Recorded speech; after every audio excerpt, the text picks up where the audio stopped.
Hey all welcome to சிந்து ஆரிவர்க். இன்றைக்கி என்ன பார்க்க போகிறோம் அப்படின்னா, நம்மளோட பேஜில் ஆல்ரெடி ஒரு ஸ்லீவ் ஒர்க் ஒன்று போட்டிருந்தேன். அது ரொம்ப ட்ரெண்டிங்காக போச்சு. அதோட பேக் நெக் மாடல் கேட்டிருந்தீங்க. ஸோ அதுக்கு தான் இந்த வீடியோ வந்து போட்டிருக்கேன். எப்போவுமே நம்ம ஃபஸ்ட்டு ஒரு டிசைன் ஸ்டார்ட் பண்ணுறதுக்கு முன்னாடி 3 லைன் ஜரி ஸ்டிச் வந்து கொடுத்து எடுத்துக்குவோம். ஓகேங்களா? 3 லைன் ஜரியில் செயின் ஸ்டிச் போட்டு எடுத்துக்குவோம். அது வந்து நம்ம டைலர்ஸை பொறுத்தவரைக்கும் ஒரு சிலர் 2 லைன்ஸும் போடுவாங்க, ஒரு சிலர் 5 லைன்ஸ் வரைக்கும் போடுவாங்க. ஸோ நமக்கு என்ன மாதிரிங்கிற நீடை பொறுத்து நம்ம 3 ஆர் 5 ஆர் 2 எது வேணாலும் போட்டுக்கலாம். ஸோ நான் இது மாதிரி 3 லைன் வந்து ஃபஸ்ட்டு செயின் ஸ்டிச் கொடுத்து எடுத்துக்கிறேன். அதுக்கப்புறம் தான் பீட் ஒர்க் ஸ்டார்ட் பண்ண போகிறோம். பேக் நெக்கில் பார்த்திங்கன்னா, இப்போ நான் ஃப்ரண்ட் நெக் மாடல் தான் உங்களுக்கு போட்டு காட்டிகிட்ருக்கேன். பேக் நெக்குக்கும் சேம் இதே தான். ப்ளஸ் வந்து புட்டாஸ் ஆட் ஆகிருக்கும் பேக் நெக்கில். அண்ட் வந்து ஜும்காஸ் ஆட் பண்ணியிருப்பேன். அந்த ஜும்காஸோட வீடியோ பார்த்திங்கன்னா ஷார்ட்ஸில் இருக்கும். ஸோ பார்க்காதவங்க ஷார்ட்ஸில் பார்த்துக்கோங்க. இது வந்து ஃபுல் அண்ட் ஃபுல் அந்த ஃப்ரண்ட் நெக்குக்கான டிசைன் மட்டும் நான் உங்களுக்கு இப்போ போட்டு காட்டுறேன்.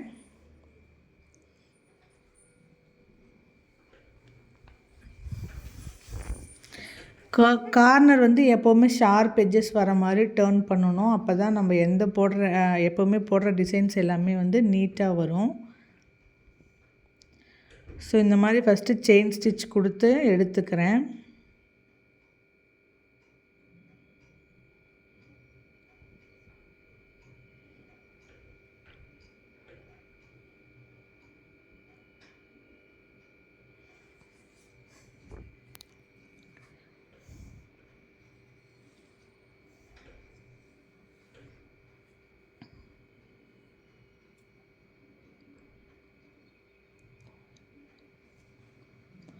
நம்மளோட சேனல் புதுசாக பார்க்குறவங்களா இருந்தீங்கன்னா நம்மளோட சேனலை சப்ஸ்கிரைப் பண்ணிவிட்டு நெக்ஸ்ட்டு உங்களுக்கு என்ன வீடியோ வேணுங்கிறத இந்த வீடியோ கீழே கமெண்டில் சொல்லுங்கள். நான் நெக்ஸ்ட்டு வீடியோ போஸ்ட் பண்ணுறேன். உங்களுக்கு வீடியோவில் ஏதாவது டவுட்ஸ் ஸ்டிச்சஸில் ஏதாவது டவுட்ஸ் இருந்தாலும் கமெண்ட் செக்ஷனில் போடுங்க. உங்களோட டவுட்ஸை கிளியர் பண்ணுறேன். மறக்காமல் லைக் பட்டனையும் அப்படியே கிளிக் பண்ணிடுங்க. ஸோ 3 லைன் ஜரி போட்டாச்சு. போட்டுட்டு எண்ட் நாட் போடுறேன். எண்ட் நாட் போட தெரியாதவங்க எண்ட் நாட் எப்படி போடணுங்கிறத வீடியோ வந்து ஷார்ட்ஸில் அப்லோட் பண்ணியிருக்கேன். பாருங்கள். 2 டைப்ஸ் ஆஃப் எண்ட் நாட் இருக்குதுன்னு சொல்லி 2 டைப்புமே வந்து ஷார்ட்ஸில் அப்லோட் பண்ணியிருக்கேன். ஸோ போட தெரியாதவங்க பார்த்து போட்டுக்கோங்க. நெக்ஸ்ட்டு பார்த்திங்கன்னா சுகர் பீட்ஸ் யூஸ் பண்ணி 1 லைன் கொடுக்க போகிறேன். ஓகேங்களா? சுகர் பீட்ஸ் எப்போவுமே 2 பீட்ஸாக தான் வந்து லோட் பண்ணணும். அதுக்கு மேலே லோட் பண்ணிங்கன்னா நம்ம ஃப்ரேமில் இருக்கும்போது பார்க்கும்போது நமக்கு எப்படின்னா நீட்டாக இருக்க மாதிரி இருக்கும். ஃப்ரேமை விட்டு கழட்டினீங்க அப்படின்னா நேராக எல்லாமே கோணையாக இருக்க மாதிரி இருக்கும். ஸோ சுகர் பீட்ஸ் வந்து சிங்கிளாகவும் ஸ்டிச் பண்ணலாம், இல்லை டபுளாகவும் வச்சு 2 பீட்ஸாகவும் லோட் பண்ணி ஸ்டிச் பண்ணிக்கலாம். நான் வந்து 2 பீட்ஸ் தான் எப்போவுமே கொடுப்பேன். ஸோ 2 பீட்ஸ் கொடுக்குறேன்.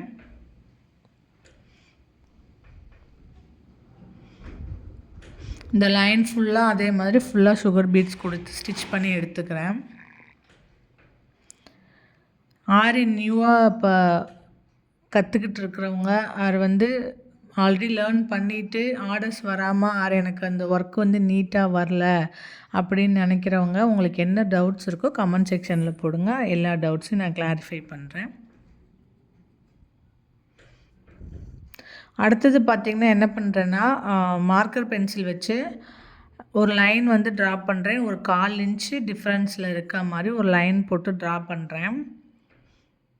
அது எதுக்குன்னா இப்போ நம்ம என்ன பண்ண போகிறோம்னா பீட்ஸ் லோடிங் ஸ்டிச் கொடுக்க போகிறோம். ஓகேங்களா? பீட்ஸ் லோடிங் ஸ்டிச் கொடுக்கறதுக்கு நீங்கள் பைப்பிங் த்ரெட் இருக்கும். பைப்பிங் த்ரெட் யூஸ் பண்ணியும் லோடிங் கொடுக்கலாம், ஆர் ஜர்தோசி யூஸ் பண்ணியும் லோடிங் கொடுக்கலாம், இல்லை சுகர் பீட்ஸையே யூஸ் பண்ணியுமே லோடிங்ஸ் வந்து கொடுக்கலாம். நான் வந்து சுகர் பீட்ஸை யூஸ் பண்ணியே லோடிங் கொடுக்க போகிறேன். இப்போது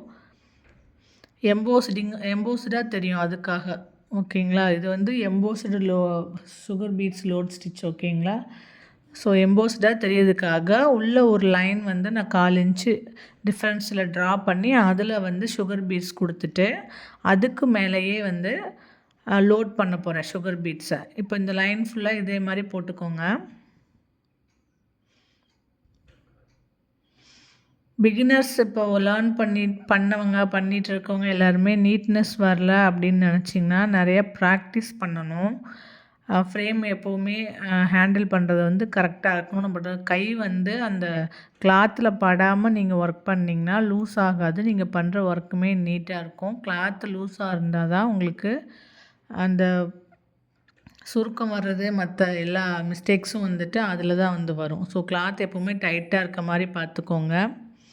ஒவ்வொரு வீடியோவில் என்னால் முடிஞ்ச டிப்ஸ் வந்து ஆரி ஒர்க்கர்ஸ்க்கு எல்லாத்துக்கும் நான் சொல்கிறேன். உங்களுக்கு டவுட்ஸ் இருந்தாலும் கேளுங்க, அதையும் கிளாரிஃபை பண்ணிக்கலாம். இப்போ இந்த லைன் ஃபுல்லாக போட்டு முடிச்சிட்டேன். இப்போ எண்ட் நாட் போட்டு கம்ப்ளீட் பண்ணுறேன். கம்ப்ளீட் பண்ணிவிட்டு லோட் ஸ்டிச்சில் வந்து எப்போவுமே ஃபஸ்ட்டு நம்ம ஆரம்பிக்கும் போது லோ நம்பர் ஆஃப் பீட்ஸில் யூஸ் பண்ணுவோம். ஃபஸ்ட்டு இப்போ 4 யூஸ் பண்ணுறோம் அப்படின்னா அடுத்தது வந்து 5. அந்த 5 தான் வந்து நம்ம எண்ட் நாட் போடுறதுக்கு முன்னாடி வரைக்கும் யூஸ் பண்ணுவோம். மறுபடியும் எண்ட் நாட் போடுறதுக்கு லாஸ்ட் லைன் இருக்கும் பார்த்தீங்களா, அது வந்து திருப்பி 4ல் முடியும். ஓகேங்களா. சின்னதில் ஸ்டார்ட் பண்ணி பெருசில் வந்து மறுபடியும் சின்னதுலேயே முடிகிற மாதிரி இருக்கும் அந்த ஷேப்பு.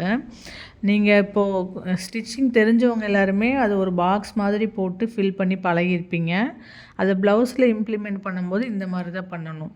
நீங்கள் பாக்ஸ் போடுறதுனாலும் போட்டு அதுக்குள்ளே ஃபில் பண்ணாலும் பண்ணலாம். இல்லை கொஞ்சம் எக்ஸ்பீரியன்ஸாக இருக்கீங்கன்னா பாக்ஸ் போடாமல் கரெக்டாக அந்த கவுண்டிங் மட்டும் எப்போவுமே கரெக்டாக வச்சு கிராஸ் லோடிங் கொடுத்து பண்ணிக்கலாம். நான் ஃபஸ்ட்டு போட்டது 4 பீட்ஸ் வச்சுருக்கேன். அடுத்து போடுறது எல்லாமே 5 பீட்ஸ் வச்சு ஸ்டிச் பண்ணுறேன்.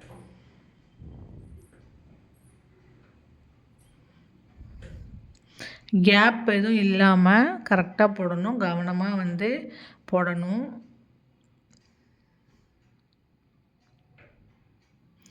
இந்த மாதிரி பீட்ஸ் லோடிங் கொடுக்கும்போது அந்த ப்ளவுஸுக்கே வந்து ஒரு நல்ல ஹெவி லுக் கொடுக்கும். ஸோ நீங்கள் பார்டர்ஸ்லேயுமே இதை யூஸ் பண்ணலாம். நெக்கில் யூஸ் பண்ணுற மாதிரி ஹேண்ட் பார்டர்ஸுக்கும் இதை மாதிரி யூஸ் பண்ணோம் அப்படின்னா ரொம்ப ஹெவி லுக்காக ஹெவி லுக்காக இருக்கும்.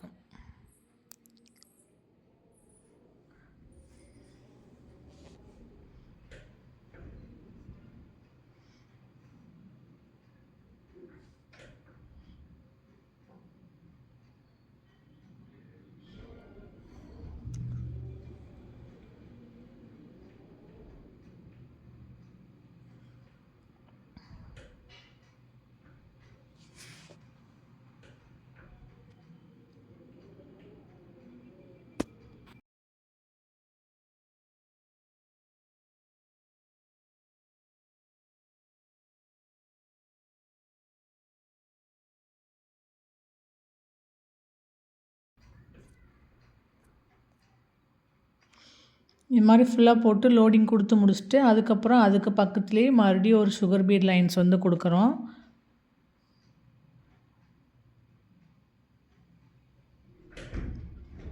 இதுக்கப்புறம் என்ன பண்ணுவோன்னா கம் வச்சு ஸ்டோன்ஸ் வந்து ஒட்ட போகிறோம். ஓகேங்களா.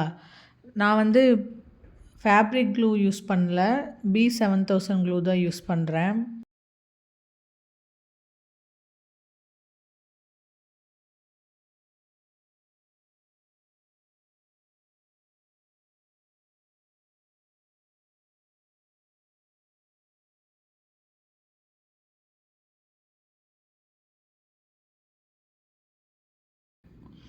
இதுக்கு அடுத்த லைன் பார்த்திங்கன்னா ஒரு 3 mm பீடு, அதுக்கப்புறம் ஒரு சுகர் பீடு, இது மாதிரி ஆல்டர்னேட்டிவாக 3 mm பீட் சுகர் பீடுன்னு மாற்றி மாற்றி எடுத்து ஸ்டிச் பண்ணிக்கிறேன். இந்த டிசைனை வந்து நான் ஹேண்டுக்கு யூஸ் பண்ணும்போது ஒயிட் வந்து மிக்ஸ் பண்ணியிருப்பேன். கோல்டில் வந்து ஒன்றும் ஒயிட் ஒன்றுங்கிற மாதிரி மிக்ஸ் பண்ணி போட்டிருந்துருப்பேன் ஹேண்டுக்கு. கஸ்டமர் வந்து ஒயிட் வேணும் அப்படின்னு கேட்டிருந்தாங்க. அவங்க சாரியில் ஆக்சுவலி ஒயிட் இல்லை, அவங்க சாரீ ஃபுல்லாகவே வந்து பிரைட் கோல்டு இல்லை, டல் கோல்டில் சாரீ. பார்டர் பார்த்திங்கன்னா ஒரு பர்பிள் கலர், பர்பிள்லே லைட் கலர். அதனால் அவங்க ப்ளவுஸ் வந்து பர்பிள் கலரில் எடுத்து கொடுத்துட்டு சாரீ வந்து கோல்டன் கலருங்கிறனால நான் கோல்டனில் போட்டிருந்தேன். பட் அவங்க வந்து ஒயிட் வந்து ஆட் பண்ணுங்க, அவங்க ரெஃபரன்ஸ் பிக்சர் காட்டியிருந்தாங்க, அதில் வந்து ஒயிட் கலரில் மிக்ஸ் பண்ணியிருந்தாங்க. ஸோ நான் வந்து ஒயிட்டு மிக்ஸ் பண்ணி போட்டிருந்தேன் ஹேண்டுக்கு. பேக் நெக்லேயுமே பார்த்திங்கன்னா அந்த ஸ்டோன் ஒட்டினதுக்கப்புறம் ஒரு லைன் டிசைன் வரும், அதுலேயுமே ஒயிட்டும் கோல்டும் மிக்ஸ் பண்ணி போட்டிருந்தேன். ஸோ B7000 க்ளூ யூஸ் பண்ணி இப்போ வந்து ஸ்டோன் ஒட்ட போகிறோம். ஒரு லைன் ஸ்டோன் ஒட்டி அதை சுற்றி அகைன் சுகர் பீட்ஸ் கொடுத்துட்டு அதுக்கப்புறம் அந்த ஒவ்வொரு ஸ்டோனுக்கும் நடுவில் ஒரு கேப் இருக்கும். அந்த இடத்துல மறுபடியும் 3 mm bead யூஸ் பண்ணி ஸ்டிச் பண்ண போகிறோம். நீங்கள் இப்போ க்ளூ யூஸ் பண்ணுறீங்க அப்படின்னா மேக்ஸிமம் ஒரு நைட் டைமில் வந்து மேக்ஸிமம் யூஸ் பண்ணிங்கன்னா நீங்கள் இந்த க்ளூவை யூஸ் பண்ணி ஸ்டோனை ஒட்டிட்டு அதுக்கப்புறம் நீங்கள் அதை டிஸ்டர்ப் பண்ணாமல் இருந்தீங்க அப்படின்னா காலையில் எடுத்து நீங்கள் ஒர்க் பண்ணுறீங்க அப்படிங்கும்போது உங்களுக்கு ஒர்க் பண்ணும்போது எந்த ஒரு டிஃபிகல்ட்டிஸும் இருக்காது. ஒரு 1 hour 2 hourலேயே நீங்கள் திரும்பி ஒர்க் பண்ணுறீங்க அப்படின்னா அதில் அந்த பிசுபிசுப்பு தன்மை இருக்கும். நீங்கள் த்ரெட்டு யூஸ் பண்ணும்போது த்ரெட்டு வந்து அந்த கம்மில் ஒட்டிக்கும். அப்புறம் அது இல்லாமல் நம்ம நீடில் உள்ளே விட்டு எடுக்க ரொம்ப கஷ்டமாக இருக்கும். மேக்ஸிமம் கம் யூஸ் பண்ணும்போது அந்த ஸ்டோன் சைஸை விட அதிகமாக வெளியே வராமல் யூஸ் பண்ணுங்கள். ஃபேப்ரிக் க்ளூவும் யூஸ் பண்ணலாம், B7000 க்ளூவும் யூஸ் பண்ணலாம். இந்த மாதிரி ஸ்டோன்ஸ்க்கு எல்லாமே நான் வந்து எப்போவுமே B7000 தான் யூஸ் பண்ணுவேன் ஃபேப்ரிக் க்ளூவை விட. அதுதான் கொஞ்சம் நல்லா ஸ்டிக் ஆகுது அதனால. ஃபேப்ரிக் க்ளூங்கும்போது நம்ம இந்த பேர்ல் பீட்ஸ் அந்த மாதிரி ஒர்க்கு, வேறு இந்த குந்தன் ஸ்டோன் அந்த மாதிரி ஒர்க் பண்ணுறதுக்கு எல்லாமே ஃபேப்ரிக் க்ளூவே போதுமானது. பட் இந்த மாதிரி ஃபிட்டிங் ஸ்டோன்ஸ் இந்த மாதிரி ஒர்க் எல்லாத்துக்குமே ஃப்ரேம்டு ஸ்டோன்ஸ் இந்த மாதிரி சொல்கிற எல்லாத்துக்குமே B7000 யூஸ் பண்ணால் பெஸ்ட்டு. நான் இது வரைக்கும் யூஸ் பண்ணதில் B7000 வந்து பெஸ்ட்டு. அதில் வந்து கொஞ்சம் நூலாக வரும் நம்ம எடுக்கும்போது. ஸோ அதை மட்டும் பார்த்து ஹேண்டில் பண்ணணும். இல்லாட்டி நம்ம அடுத்தடுத்து ஸ்டிச் போடும்போது நீடில் உள்ளே இன்செர்ட் பண்ணுறதுக்கு ரொம்ப கஷ்டமாக இருக்கும். ஸோ யூஸ் பண்ணணும். B7000 இது வரைக்கும் யூஸ் பண்ணாதவங்க விட்டுருங்க. இல்லை தெரியுங்கிறவங்க யூஸ் பண்ணுங்க.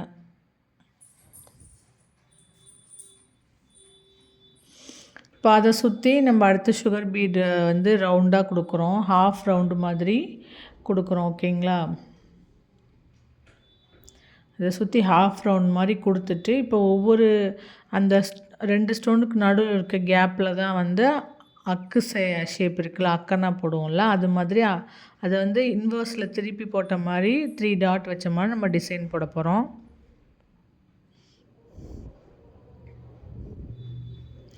பிகினர்ஸ் எல்லாமே நீடில் ப்ராக்டிஸ் ரொம்ப ரொம்ப இம்பார்ட்டன்ட். ஸோ நல்லா ப்ராக்டிஸ் பண்ணிவிட்டு நீங்கள் எந்த டிசைனாக இருந்தாலும் நீங்கள் நினச்ச மாதிரி போட முடியும்.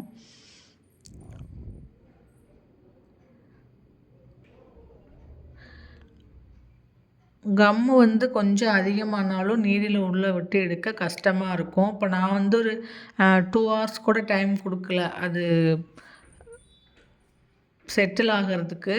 ஸோ எனக்கு வந்து நீடில் இன்செர்ட் பண்ணி பண்ணுறதுக்கு கொஞ்சம் கஷ்டமாக இருக்குது.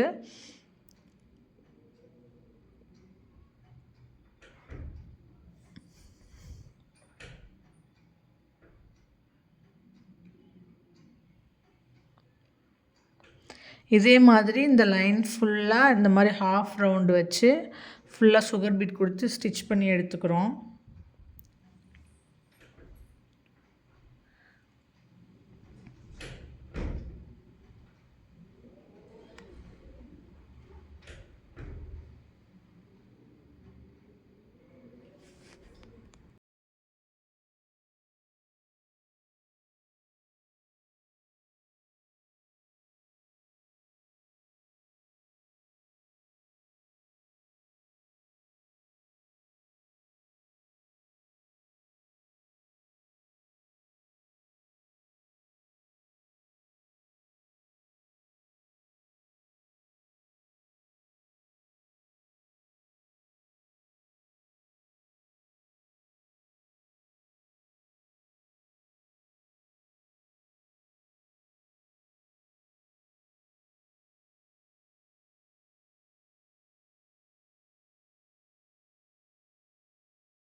இந்த மாதிரி ஃபுல்லாக அந்த லைன் ஃபுல்லாக கொடுத்துட்டு எண்ட் நாட் போட்டு கம்ப்ளீட் பண்ணிக்கிறேன்.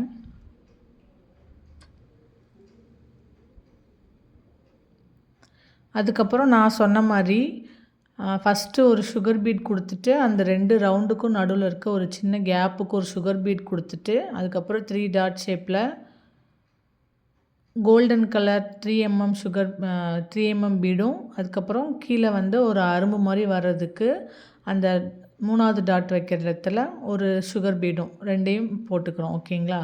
போட்டுட்டு நான் வந்து ஒவ்வொன்றுக்குமே இண்டிவிஜுவலாக எண்ட் நாட் போட்டு எடுத்துக்கிறேன். அந்த சிங்கிள் பீடில் ஸ்டிச் பண்ணுற மெத்தட் நான் யூஸ் பண்ணுறதில்ல. நான் வந்து இந்த மாதிரி தான் பண்ணுவேன் எப்போவுமே. ஒவ்வொன்றுக்குமே கம்ப்ளீட்டாக எண்ட் நாட் போட்டு நான் எடுத்துக்கிறேன். இதில் பார்த்திங்கன்னா ஒன்று வந்து கோல்டாகவும் ஒன்று ஒயிட் பீடாகவும் நான் ஃபஸ்ட்டே சொல்லியிருந்தேன். அந்த மாதிரி அவங்க கேட்டிருந்தாங்க. அதனால் ஒன்று ஒயிட் பீடு ஒன்று வந்து கோல்டு பீடு அந்த மாதிரி வச்சு ஒவ்வொரு அந்த கேப்பையும் வந்து ஃபில் பண்ணிக்கிட்டே வரேன்.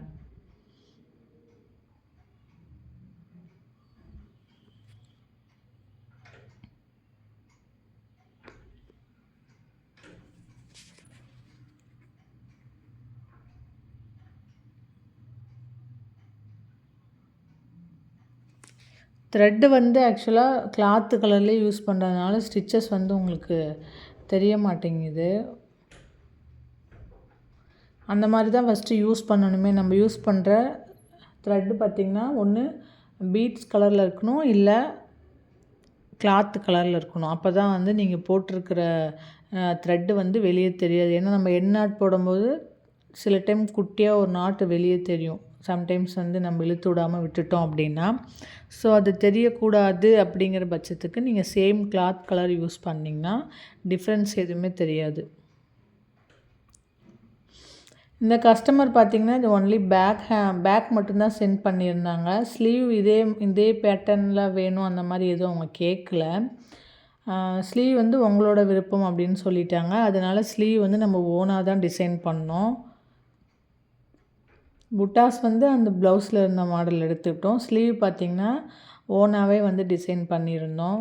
கொஞ்சம் ஸ்லீவ் ரொம்ப ஹெவியாக வேணாம், பட் வந்து ரொம்ப ஃபில்லிங்காகவும் வேணாம், ரொம்ப ஹெவியாகவும் வேணாம், பார்க்குறதுக்கு ஒரு டிஃப்ரெண்ட்டாக இருக்கணும் அப்படின்னு கேட்டிருந்தாங்க. அதுக்கப்புறம் வந்து ஹேங்கிங்ஸ் மாதிரி ஸ்லீவில் பண்ண முடியுமான்னு கேட்டிருந்தாங்க. ஆனால் வந்து கேப் இருக்கக்கூடாது. ஐ மீன் இந்த கட் ஒர்க் பண்ணி பண்ணுவோம்ல அந்த மாதிரி இருக்கக்கூடாது. எனக்கு கட் ஒர்க் வேணாம், ஆனால் பார்க்குறதுக்கு ஹேங்கிங் மாதிரி தெரியணும் அப்படின்னு கேட்டனால நம்ம அந்த இதுக்கு வந்து நம்மளாவே ஓனாகவே ஸ்லீவ் வந்து டிசைன் மேக் பண்ணியிருந்தோம். அந்த ஸ்லீவ் டிசைன் வந்து ஷார்ட்ஸில் இருக்குது. ஸ்லீவும் உங்களுக்கு ஃபுல் வீடியோவாக வேணும்னு நினச்சிங்கன்னா கமெண்ட் பண்ணுங்கள். நெக்ஸ்ட் வீடியோவில் ஸ்லீவ் வந்து உங்களுக்கு ஃபுல் வீடியோ போடுறேன். ஸ்லீவுக்கு மட்டும் நம்ம சென்டரில் ஒரு டிஃப்ரெண்ட் ஷேப் எடுத்து ஸ்கேலப் மாதிரி ஒரு ஷேப் எடுத்து கோபுரம் ஷேப்புன்னு சொல்லுவாங்களா அந்த மாதிரி. ஆக்சுவலாக பேக் நெக் அந்த மாதிரி இருக்கிறனால நான் ஸ்லீவ்லேயும் அதே மாதிரி பேட்டர்ன், பட் வந்து கட் ஒர்க் எதுவும் கொடுக்காம ப்ளைனாக அப்படியே ப்ளவுஸை வந்து அப்படியே வச்சுட்டு, ஆனால் பார்க்குறதுக்கு தூரத்துலேருந்து பார்த்தா ஒரு ஹேங்கிங் மாதிரி தெரியணும் அப்படிங்கிற மாதிரி டிசைன் பண்ணியிருந்தேன்.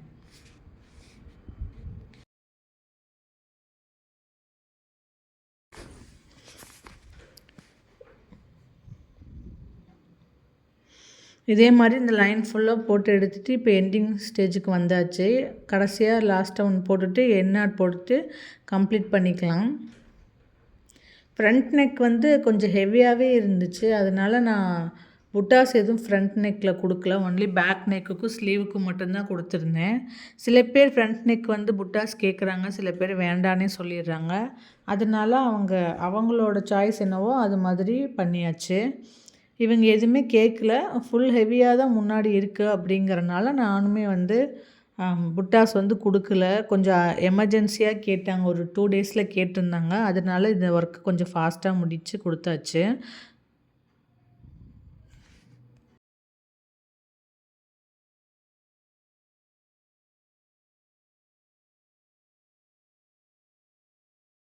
ஸோ இதுதான் வந்து இந்த ப்ளவுஸோட ஃபைனல் லுக்கு. ஃப்ரண்ட் நெக்கோட ஃபைனல் லுக் இந்த மாதிரி தான் இருந்துச்சு. பேக் நெக்கோட ஃபோட்டோ வந்து அட்டாச் பண்ணுறேன். பேக் நெக்கில் நம்ம ஜும்கா மட்டும் ஆட் பண்ணியிருந்தோம், அதையும் உங்களுக்கு ஆட் பண்ணுறேன். நெக்ஸ்ட்டு என்ன வீடியோ போடணும்னு சொல்லுங்கள், அடுத்த வீடியோவில் அப்லோட் பண்ணுறேன். பாய்.